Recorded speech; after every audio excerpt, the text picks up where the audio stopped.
半身麻痺になって得したことありますかって言われます。今の収入源の割合を教えてください。皆さんこんにちは。現代のもののけ姫ことまこです。はい、おはようございます。寝起きでございますが、今日は DM とか講演会とかの方かな。コメント欄ではなかなかないんだけど、ストレートな質問とかが多いので、なんかそれについてやっぱ気になるんだなっていうのでお話ししていきたいと思います。まず1つ目、よく聞かれますね。下半身麻痺になって得したことありますかって言われます。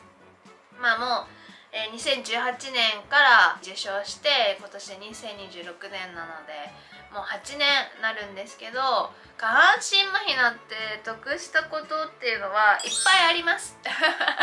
正直いっぱいある。なんせ今こういうね YouTube やるようになってでいろんな人たちと会えるようになったり、してるっていうこと自体が結構得かなっていうのもあるんだよね。普通にそれは私の下半身麻痺になってなおかつ私が選択したことだからっていうのもあるんだけど、芸能の方に会えたり普段体験できないようなことを体験できたりっていうことはやっぱ下半身麻痺になって得したことだなって思います。実際収入面に関しても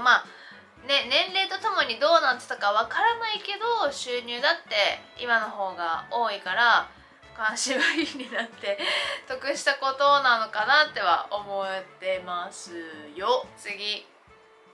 本当はみんなに勘違いされてることあるっていうことなんですけど、どういう意味なのかなっていうと、よ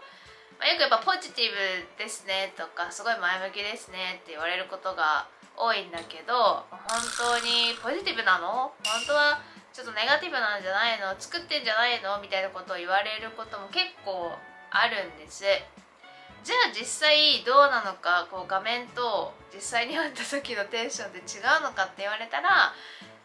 違くないとは思っているんだけど、でも正直めちゃめちゃよく嘘だって言われるのは、私は人見知りなのさめちゃめちゃ人見知りなの。だから自分から声をかけに行くっていうことが本当にできなくて、例えば呼んでいただいてでお話しするっていうことに関しては大丈夫なの。なぜなら呼んでいただいてるから、私を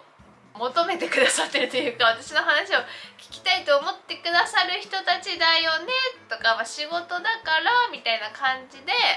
思ってるから、どうもどうもってお話しすることができるんだけど、そうじゃなくて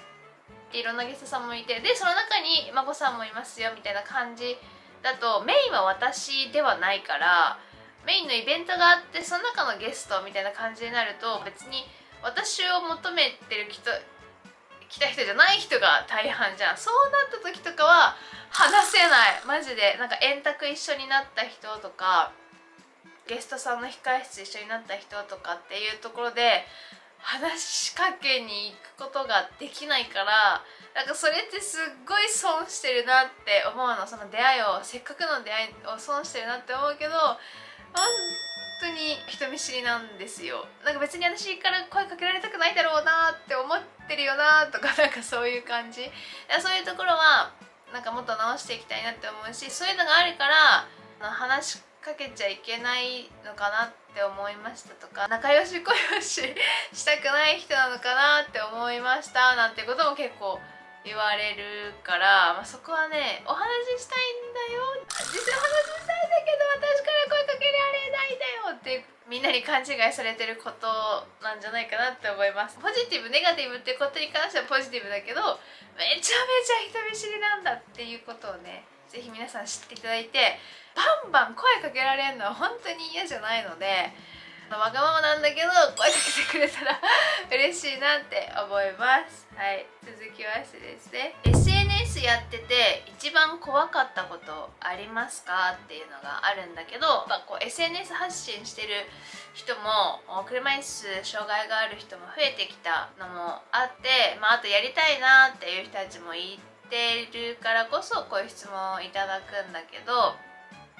やってて怖いことっていうのはまあ一番は炎上した時かな。別に炎上が怖いとか炎上がすごく傷ついたっていうことではなくて、炎上した後、私はそういうことしたつもりではないんだけど、そういう風に捉えられてしまって、それがいろんななんか角度でこう変に広まってしまってっていう時は、みんなは私を知っている、または見たことがある、あ、今炎上してるあの人だってなるじゃん。でも私は知らないから、街とか歩いてても、例えばなんか襲われるんじゃないかっていうか、なんかされるんじゃないかとか、なんかそういうちょっと怖さっていうのはありました。特に、地元とかは別にいいんだけど、都内とかに行った時とかは一人で出歩くことがやっぱり仕事上多いってなった時に、電車のホームからちょっと離れるとか、あとホテル、普段からそうしてはいるけど、路地裏にあるようなホテルじゃなくて大通りにあるようなホテル取るとか、夜人がいないような道歩かないとか、なんかちょっと海外旅行で気をつけなきゃいけない女一人歩きみたいな感じをしなきゃいけないなっていう感覚になった時はありました。なんかそういう何かあった時に対処できないから、そうならないようにしなきゃいけないなっていうのは、SNS をやったがゆえに起こった出来事なので、それはちょっと SNS やってて怖かったなっていうのはあります。私の場合はあと実家をオープンにして、そういった観光地だから実家ここですっていう風に言っているので、そこを取材とか今 YouTube とか見た方が訪れるっていうことに関しては、別にそこが怖いという風には思ってないけれど、ちょっとこう宗教勧誘とかそういう人も実際いるのね。だからそういうところは少し怖いなっていうのはありました。今の収入源の割合を教えてくださいっていうことです。YouTube で、皆さん知っていただいた人が多いかなと思うんですけど、肩書きも今は YouTuber にはなっているが、でも収入の割合はどっちかっていうと今 YouTube の再生回数もいってないのもあるから、 YouTube っていうよりは講演会が多いかなと思います。講演会とか、あとは企業さんにアドバイザーとか、なんかそっちの方が収入は多くて、だんだん YouTuber っていう肩書きじゃなくてもいいのかなっては個人的に分かりやすかったから YouTuber っていう風にやってるんだけど、会社の一応代表理事とかにも自分でね立ち上げたやつにもなってるから、そっちに変えてもいいのかなって思うんだけど、割合としてはそんな感じです。昔から見てる人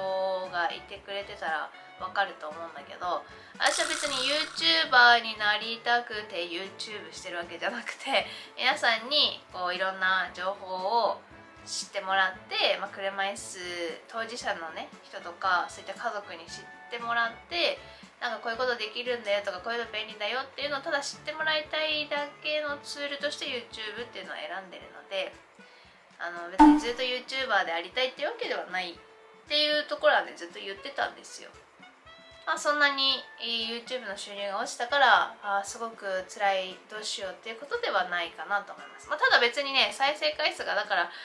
いらないってわけじゃなくて、それあればあるだけいいですよ。それは収入も増えるのもそうだし、再生回数が増えるってことはいろんな人が見てくれるから、いろんな人に情報が届きやすくなるっていうのがある分、別に YouTube は別にやめるつもりもないし、これからも続けていくつもりではあるけど、今収入の割合としてはそうかなっていう感じです。ただぜひ皆さんこれからもしっかりと見ていただけたら嬉しいです。一応収入にはねなっているのでよろしくお願いします。でその中で今までで一番お金を使って良かったものは何？旅行もめっちゃしてるし、車椅子に付属するものとかも買ったりするし、あとは自己投資なんていうこともあると思うんだけど、でも私は物を買うより基本的に経験を買いたい人なので、どっちかっていうとこう旅行に多分一番お金を使ってる、今経費1年間こうね計算してる中でも旅費交通費が一番お金使ってるので、そういった経験にお金を使うってことが私は一番いいなと思います。もちろん今ちゃんとね積み立てとかもやってるからそういった貯金とかも含めて大事だけど、そこから例えば出会いがあって広がることってあるから、とっても価値があるものだなと思ってます。でも普段逆に私はさ、別に会社員じゃないから飲み会っていうのも会社員の人ほどは別にないし、友達同士とも別に飲み会に行かないんだよねまあ全然行かないの。本当に全然なんか外でご飯食べてるイメージめっちゃありますってあるけど、本当にないんですよ。コンビニでの買い食いとかもないし、そっちにお金を使えてるっていうことがあるのかなって思います。そんな感じで最後にですね、もし今の記憶のまま8年前に戻れるなら何を変えますかっていうことですね。そうね、今の記憶のままだったら本当にすぐさま再生医療を受けます。私が知った時には札幌医大には行けない状態だったっていうのもあったから、本当にすぐまず再生医療を受けれる場所をバババババってもうめちゃめちゃ聞いてもらって、再生医療行ける病院をもう探すかな。そっからじゃあどういう状態になるかにはよるんだけど、でもやっぱ一番初めはやっぱちょっと生命保険も降りたっていうこともあって、ちょっとお金がいっぱいある状態になるわけじゃん。いっぱいはないけど500万しか降りてないから、あれも使えるなこれも使えるな、ちょっと余裕があるなっていう状態から多く使ってしまったなっていうこともあったから、なんかそこをもう少しね株買ったりとかでも絶対株買ってる。今だったら絶対金買ってるわ。8年前に思ったらもう金買うし、投資をしっかりしていくし、投資の勉強をすごいしただろうなって思うしですね。SNS 発信については多分引き続き絶対やるだろうけど、例えばもうちょっと早く TikTok をするとか、あとは資格の勉強するとかね、なんかそういうこともやってたんじゃないかなと思います。もともと勉強苦手だから本当に続くのかっていう感じではあると思うけど、でもなんかこう自分のやっぱスキルのためにお金を使ったり、投資とかの勉強もそうだけど、なんかそういうことしてたんじゃないかなって思います。会社員になるかと言われたら会社員にはならないかな。また違う動画で喋るけどエアライフルを始めたんですよ。SNS 見てる人は分かると思うんだけど、エアライフルをもっと早くやってたかも。クレー射撃にとどまらずエアライフルもして頑張って、なんかもっと早めにいろんな成績が作れるようにっていうのはしてたかもしれません。はい、そんな感じですかね。普段いただくちょっと突っ込んだ質問っていうのを答えさせていただきました。 DM で質問いただいてそれに返すことの方が多いです。ただそれに全部やっぱ返してるととっても大変なんですけど、いただけることはやっぱ嬉しいなとは思いますし、結構深刻な質問に関してはDM でしっかりお返しするようにはしてるので、 100% とはちょっとどうしても言い切れないんですけど DM いただけたら嬉しいです。はい、ということで、